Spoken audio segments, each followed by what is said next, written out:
صبر جميل والله المستعان على ما تصفون. نحمده ونصلي ونسلم على رسوله الكريم. اما بعد فاعوذ بالله من الشيطان الرجيم من حمزه ونفسه ونفخه.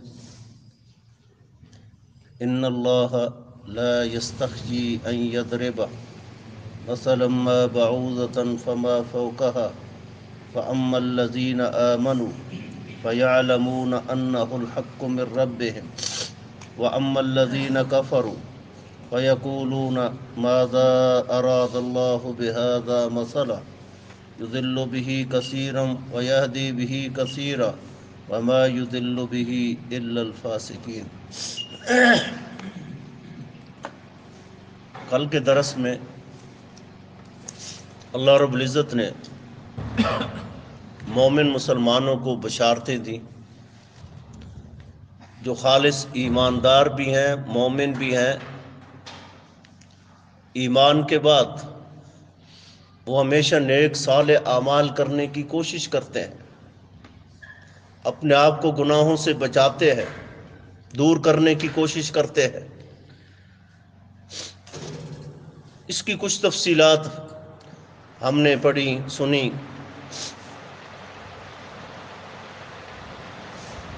مسند شامیین کے اندر ایک حدیث موجود ہے. نبی کریم صلی اللہ علیہ وسلم نے ارشاد فرمایا، بلکہ اس حدیث کو صفت الجنہ کے اندر امام ابو نعیم الاصفہانی رحمہ اللہ نے بھی ذکر کیا ہے. ما من مسلم، کسی مسلمان کو اللہ 3 بچے نصیب فرما دے، جو بچے بلوغت سے پہلے دنیا سے فوت ہو جائے، رخصت ہو جائے، وہ شخص ان پہ صبر کرے، باویلا نوحہ اور ماتم نہ کرے،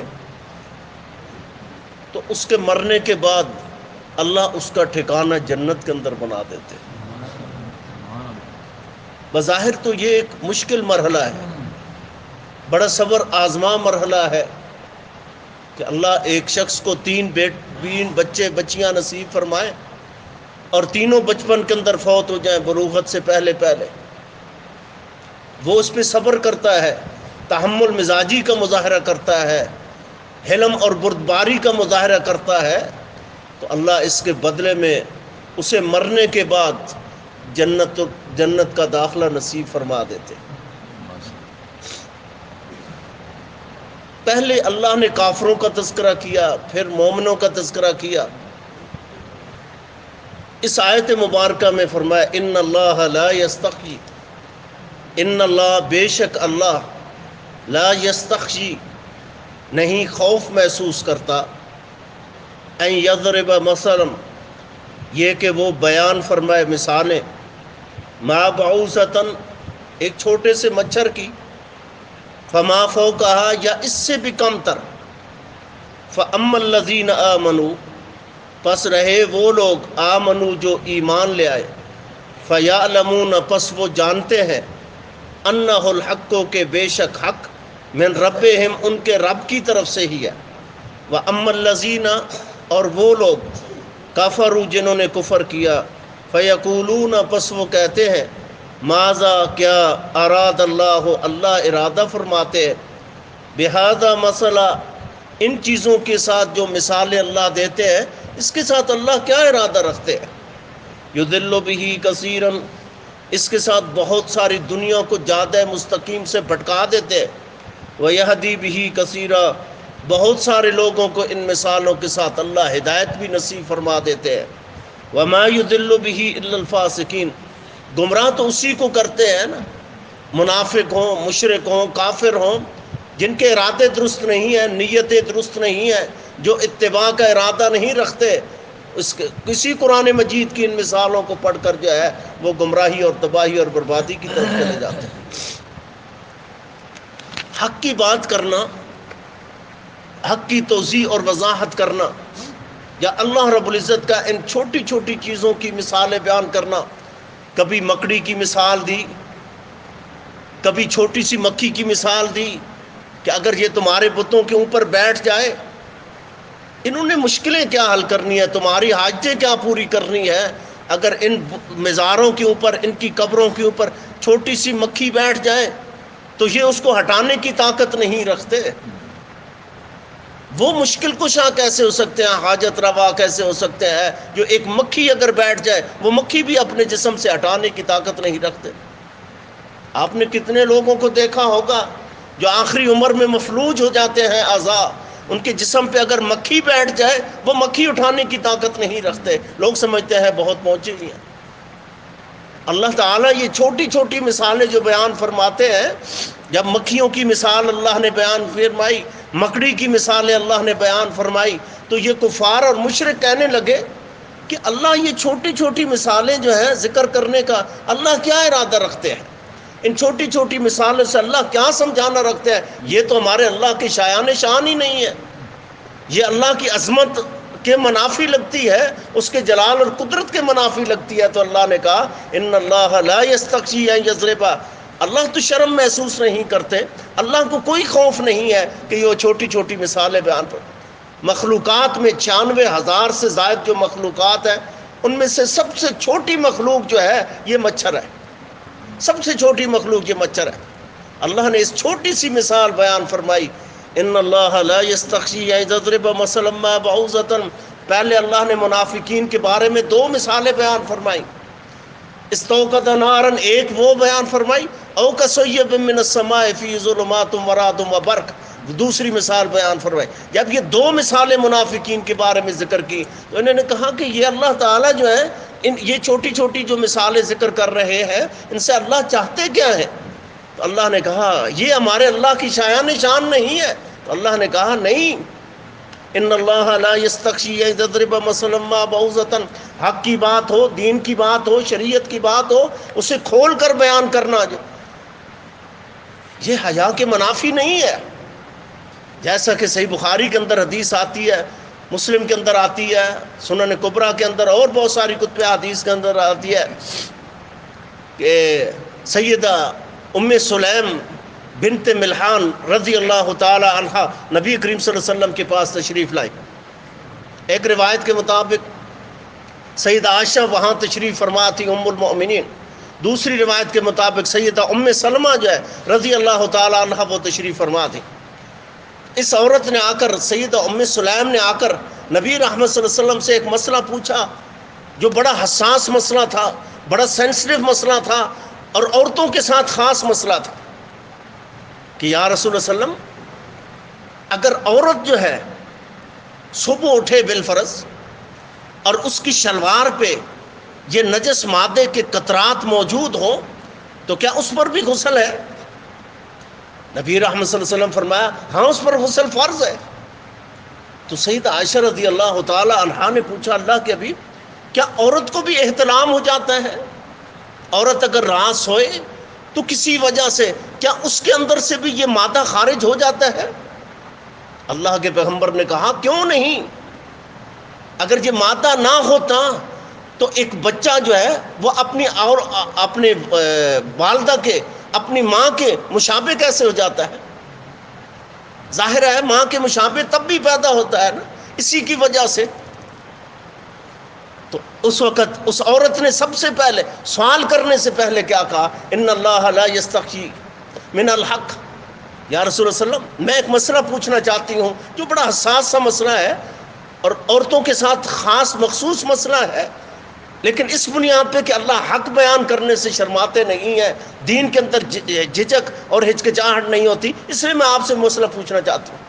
اس سے ایک بات تو یہ بھی ثابت ہو سکتی ہے کہ کوئی بھی عورت جو ہے دین کا مسئلہ جو ہے کسی بھی غیر محرم سے پوچھ سکتی ہے۔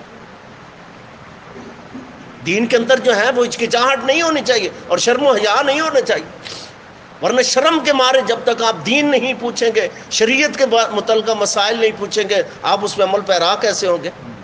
لا علمی کی بنیاد پر اعمال کریں گے تو تباہی اور بربادی مقدر بن جائے گی۔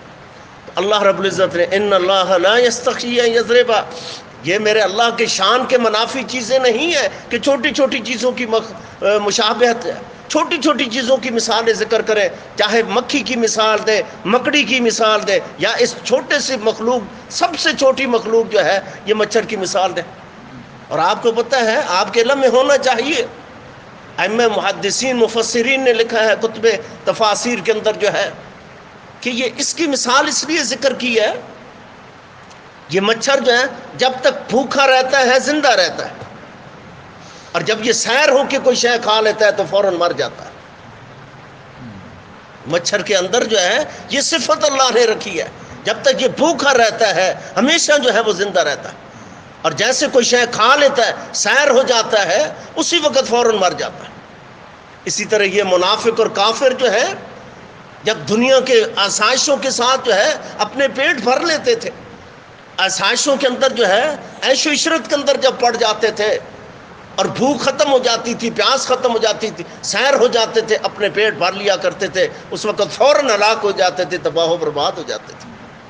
اللہ نے چھوٹی سی مخلوق کی مثال اس لیے بیان فرمائی، فَأَمَّا الَّذِينَ آمَنُوا، پس وہ لوگ جو ایمان لائے، فَيَعْلَمُونَ أَنَّهُ الْحَقُّ مِن رَبِّهِمْ، وہ تو کہتے ہیں کہ یہ مثال اللہ ہی کی طرف سے ہے۔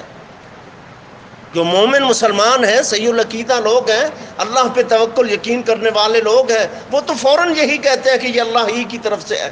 لیکن کافر ماننے کے لیے تیار نہیں ہے کہ یہ چھوٹی چھوٹی مثالیں جو ذکر کی جا رہی ہیں یہ تو ہمارے اللہ کی شان کے منافی ہے، اس کی شایان شان ہی نہیں ہے۔ تو اس سے پتہ چلتا ہے کہ یہ ہمارے اللہ کا کلام نہیں ہے، یہ اس مخلوق کا اپنا بنایا ہوا اختراع شدہ کلام ہے۔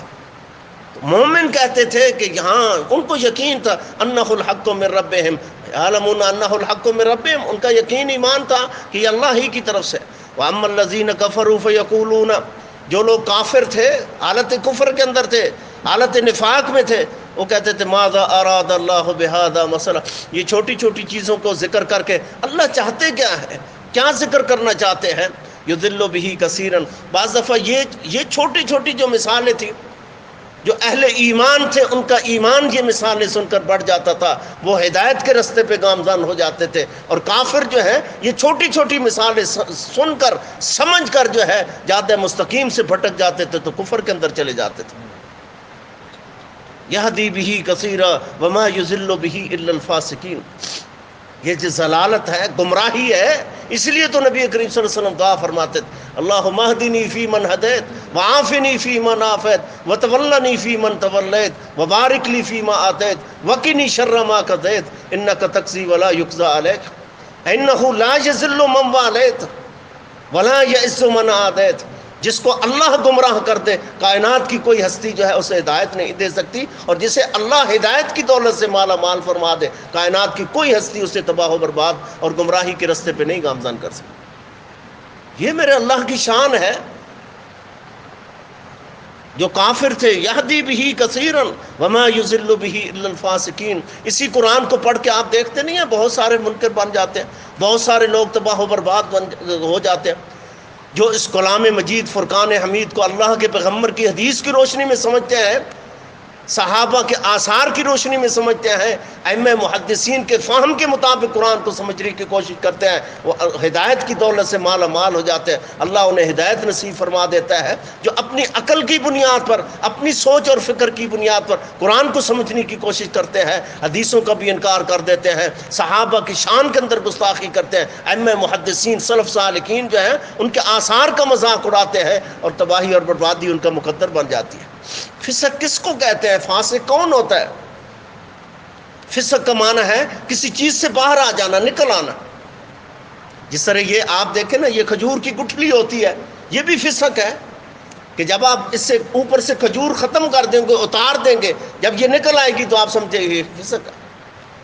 فویسقہ، یہ چوہیا کو کہتے ہیں نا، چوہے کو فویسقہ عربی کے اندر کہتے ہیں۔ نبی کریم صلی اللہ علیہ وسلم فرمایا اگر حرم کے اندر بھی، حرم کی حدود کے اندر بھی اس کو دیکھو، مثلا سانپ ہے، بچھو ہے، یہ چوہا ہے، اسے وہاں پر بھی قتل کر دیں۔ اس کو فویسقہ کیوں کہتے ہیں؟ اس لیے کہ وہ اپنے بل سے، اپنے سوراخ سے باہر آ جاتا ہے، جب باہر آ جاتا ہے تو اسے فارہ کہتے ہیں، اسے فویسقہ کہتے ہیں۔ فاسق کون ہوتا ہے؟ جو چھوٹے چھوٹے گناہوں پہ ہمیشگی کرے اسے بھی فاسق کہتے ہیں، یا کسی بڑے کبیرہ گناہ کا مرتکب ہو جائے تب بھی وہ فاسق ہی ہوتا ہے۔ اور قرآن کیا کہتا ہے؟ ان جاءکم فاسق بنبأ فتبینوا، جب آپ کے پاس کوئی خبر آئے، فاسق آدمی لائے، تو آپ اس کی تحقیق کیا کریں، آپ اس حدیث کی تحقیق کیا کریں، روایت کی تحقیق کریں، اس خبر کی تحقیق کریں۔ یہ خبر کہیں جھوٹی تو نہیں ہے، یہ کہیں شاذ اور معلل تو نہیں ہے۔ اسی آیت مبارکہ سے ائمہ محدثین نے صحیح حدیث کے متعلقہ جو شروط ہے اسی آیت مبارکہ سے اخذ کی ہے کہ ان جاءکم فاسق، یہاں سے اتصال سند مراد ہے۔ فاسق سے مراد جو ہے وہ راوی جو ہے وہ عادل ہونا چاہیے، ضابط ہونا چاہیے، فاسق فاجر نہیں ہونا چاہیے۔ فتبینوا سے ثابت کیا کہ وہ روایت جو ہے وہ شاذ اور معلل نہیں ہونی چاہیے۔ تو منکرین حدیث جو ہے، جو آج یہ اعتراض کرتے ہیں کہ حدیث کا جو ذخیرہ ہے یہ تو 200 سال بعد لکھا گیا، یہ تو قرآن کے اندر موجود ہے، حالانکہ اللہ کے پیغمبر نے اپنے دور نبوت کے اندر جو ہے بہت ساری حدیثوں کے مجموعے اور صحیفے تیار کروائے۔ صحیفہ علی کے نام سے ہے، صحیفہ صدیق کے نام سے ہے، صحیفہ حمام ابن منبع کے نام سے ہے، صحیفہ ابی شاہ کے نام سے۔ حجۃ الوداع کے موقع پر اللہ کے پیغمبر کے سامنے ایک شخص آیا، عرض کی اللہ کے حبیب مجھے یہ خطبہ لکھوا دے، تو نبی کریم صلی اللہ علیہ وسلم نے اس کے لیے خطبہ لکھوا دیا۔ تو جو کتابت حدیث کا سلسلہ تھا یہ نبی رحمت صلی اللہ علیہ وسلم کے دور سے شروع ہو چکا تھا۔